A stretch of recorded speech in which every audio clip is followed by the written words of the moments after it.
isinya ketika itu terjadi hujan lebat, bagi yang belum berangkat ke masjid masih di rumah, mereka diberikan satu informasi karena hujan lebat, sholatnya dilakukan di rumah masing-masing. Nah, informasi sholatnya dilakukan di rumah masing-masing, redaksi yang dipakai itu shollu fi diyarikum, ini yang pertama. Atau redaksi yang kedua shollu fi buyutikum. Penambahan redaksi shollu fi buyutikum itu ada yang ditaruh dalam rangkaian azan. Azan itu kan dimulai dari Allahu Akbar, terus asyhadullah, asyhadullah, hayyalah shalah, hayal falah. Nah, sebelum ditutup dengan Allahu Akbar, himbauan untuk sholat di rumah karena hujan lebat tadi dibaca di situ. Ini menurut satu ulama. Ulama yang lain, rangkaian adzan itu dibaca dulu dari awal sampai selesai. Begitu adzannya sudah selesai baru ada tambahan. Karena sekarang hujan lebat, maka bagi yang belum nyampe masjid ya sudah sholatnya di rumah masing-masing. Jadi jamaah bagi yang masih di rumah tidak dilakukan di masjid pada zaman Nabi itu konteksnya bukan karena ada wabah, bukan karena ada pandemi, tapi konteksnya karena hujan lebat. Di zaman Nabi, bagi yang belum berangkat ke masjid kemudian hujan lebat, Nabi nyuruh ya sudahlah sholatnya di rumah saja. Atau ketika dia masih di kendaraan, sholatnya di kendaraan saja.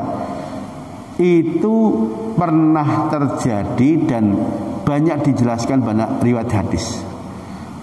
Tetapi bahwa pada zaman Nabi jamaah di masjid tidak dilakukan bagi yang belum berangkat ke masjid karena pandemi, setahu saya tidak ada riwayat yang menjelaskan itu.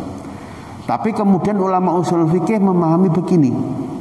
Memahami itu istilahnya mafhum. Mafhum itu ada muwafaqah, ada mukhalafah, yang kemudian bisa diletakkan penyelesaian hukumnya dengan pendekatan qiyas. Lah qiyas itu nanti ada a'la, ada musawi, ada adna. Nah, kata ulama usul fikih, hanya gara-gara hujan saja Nabi memberikan dispensasi untuk tidak, masih di rumah ya, untuk tidak jamaah di masjid. Maka ketika ada situasi yang resikonya lebih berbahaya dari sekedar hujan lebat, cuaca buruk, tentu ini lebih dibutuhkan solusi agar jamaah selamat, dia tidak lagi dianjurkan untuk pergi ke masjid. Jadi kebutuhan menyelamatkan diri dari bahaya akibat pandemi ini lebih mendesak dibandingkan menjaga keselamatan diri sekedar karena hujan turun lebat. Ini namanya pendekatannya qiyas. Masjid-masjid ternyata dilarang Jumatan. Di sini masih Jumatannya masih boleh atau dilarang? Masih ada Jumatan. Tapi diatur ya safnya, diperjarak. Pada saat zonanya zona hitam, zona merah, itu kan banyak masjid dilarang menyelenggarakan Jumatan. Kemudian jamaah diarahkan untuk mengganti Jumat tadi dengan sholat zuhur di rumah. Begitu kan klausulnya. Nah, nanti ada kelompok nih yang usil. Pak, bukankah ada hadis siapa yang ninggalin Jumatan 3 kali berturut-turut, maka Allah mencatat orang itu sebagai munafikin. Maka Allah menempatkan orang itu seperti melempar ajaran agama di balik punggungnya. Man taraka salasa Jum'atin katabullah minal munafikin misalnya. Itu harus diurai begini. Orang gak sholat Jumat itu kan ada alasannya, satu karena kafir. Ada orang gak mau Jumatan, bisa jadi karena alasannya misalnya malas. Ada orang gak mau Jumatan, pergi ke masjid Jumatan, alasannya karena ngeremehin.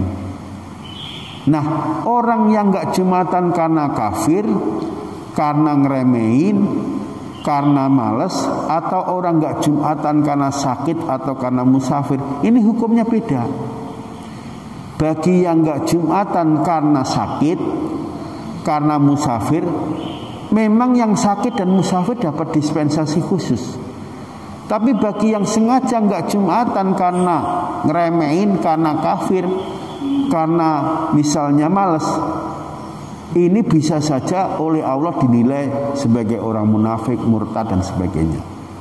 Nah sekarang para ulama menjelaskan begini, orang yang karena sakit, karena hujan lebat, karena bepergian saja, itu diberikan dispensasi untuk tidak Jumatan diganti zuhur.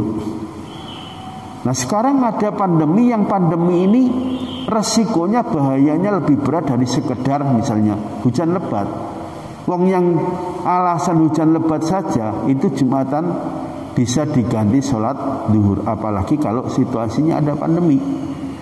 Maka kebutuhan untuk mengganti Jumatan dengan sholat zuhur itu dipandang lebih mendesak, lebih beralasan dibandingkan sekedar tidak Jumatan gara-gara hujan. Apalagi sekarang kan udah ada terpal, ada payung, ada segala macam. Jadi hadis Nabi yang menjelaskan tentang siapa yang nggak Jumatan 3 kali berturut-turut dinilai sebagai munafik, murtad, itu harus dicari akarnya. Dia nggak Jumatan itu karena apa?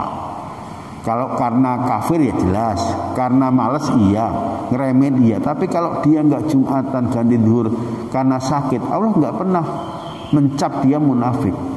Dia nggak Jumatan karena hujan lebat, sama karena ada uzur ya, itu diberikan rukhsah.